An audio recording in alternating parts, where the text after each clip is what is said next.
ఈరోజైతే నుమాయిష్ వ్లాగ్ అండి. ఈరోజు నుమాయిష్‌కి వెళ్ళామనమాట అందరం కలిసి. లైక్ కజిన్స్ మేము ఒక 5 మెంబర్స్ ఉన్నాం అమ్మాయిలము. చిన్నప్పటి నుంచి చాలా బాగా కలిసి పెరిగామనమాట. ఇప్పటికీ కలిసే ఉంటాము. వితౌట్ ఎనీ గొడవలు. కొట్టుకుంటామనుకోండి చిన్న చిన్న అలకలు అవన్నీ కామన్. సో, ఆ రోజు వర్కింగ్ డే అనమాట. వర్కింగ్ డే రోజు అయితేనే మనకు కొంచెం నుమాయిష్ చూడ్డానికుంటుంది. మెట్రోలో అయితే ఎళ్ళామండి. అక్కడ ఎంట్రన్స్‌లోనే ఇలా ఫ్లవర్స్ అవి కనిపిచ్చాయి. భలే ఉన్నాయి క్యూట్‌గా. తర్వాత ఇంకా ఎంట్రీ టికెట్ తీసేసుకొని లోపలికెళ్ళిపోదామని వెళ్ళాము. లోపలికెళ్ళంగానే ఇలా మనకి క్రాకరీ, ఇలా వైట్ కలర్ సూట్స్ అవన్నీ చాలా అనిపిచ్చాయి. ఇవైతే గ్లాస్‌వేర్ చాలా డెలికేట్ ఉన్నాయండి. చూడ్డానికైతే బాగున్నాయి గానీ ఫుల్ డెలికేట్ అనమాట.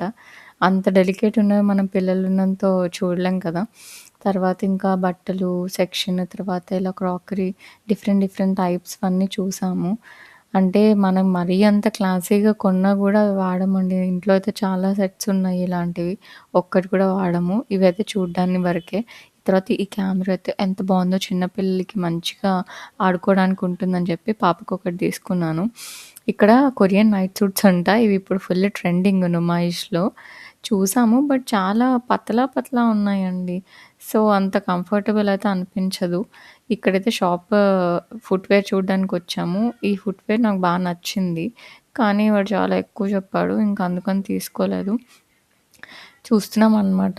ఆ తర్వాత ఇలాంటి డ్రెసెస్ కూడా ఇప్పుడు ట్రెండింగ్‌లో ఉన్నాయి నుమాయిష్‌లో. లైక్ ఎవ్రీ స్టాల్‌లో ఇలాంటి మోడల్ ఒకటుంది. బ్యాగ్స్ అయితే చాలా ఉన్నాయి. తెలిసిన విషయమే. నుమాయిష్‌కి ఎవ్రీ ఇయర్ ఎళ్ళే వాళ్ళకైతే తెలుస్తుంది. ఇది చాలా క్యూట్ అనిపిచ్చింది. కానీ ఏం పడుతుందండి? ఏం పట్టదు. ఏదో స్టైల్‌కి కొనుక్కోవడం తప్పితే. కొనలేదు. జస్ట్ చూసాము. ఇవైతే 200 అంటండి ఒక స్వెటరు. నాకు చాలా నచ్చింది. ఇందులో ఒక వైట్ కలర్ పీస్ ఇదుంది. చాలా అనిపిచ్చింది. అది తీసుకున్నాము. డిజైనర్ బ్లౌజెస్ లాగా ఇవి రెడీమేడ్ బ్లౌజెస్ ఎంత బాగున్నాయో. కాకపోతే సైజు మనకి తగ్గట్టు లేదండి. అన్నీ బిగ్ సైజెస్. సో, అది తీసుకోలేదు. ఇయర్ రింగ్స్ అయితే నాకు కామన్ అనిపిచ్చాయండి. ఒక్కటి కూడా డిఫరెంట్‌గా అనిపిచ్చలేదు. ఇంక ఈ సెక్షన్ అయితే మనకు తెలిసిందే కదా! Full costly. ఎంత తిన్నా సరిపోదు. తర్వాత ఈ రైడ్స్ ఎక్కాము. మీకు తెలుసు కదా! నేను ఒక అడ్వెంచరస్ పర్సన్ అని ముందే చెప్పాను. సో, ఫుల్ ఎంజాయ్ చేసామనమాట. ఇదైతే ఎంత హాయిగుందో. వెన్నెల్లో ఉయ్యాలూగినట్టుందండి లిటరల్లీ. చాలా ఎంజాయ్ చేశాము. ఆ తర్వాత ఇలా బ్యాంగిల్స్ అవి చూసాము. ఈ బ్యాంగిల్స్ చాలా నచ్చాయి. తీసేసుకున్నాము. తర్వాత ఇవి fridge magnets, ear rings reserve bank of India ఉందండి ఇక్కడ. భలే పెట్టారు స్టాలు. తర్వాత ఇక్కడ స్టిచ్చింగ్ మెషిన్ ఉంది. చిన్నదండి 400 రూపీసే. బట్ అనిపిచ్చింది మాకు. లైక్ తీసుకున్నాం ఒకటి.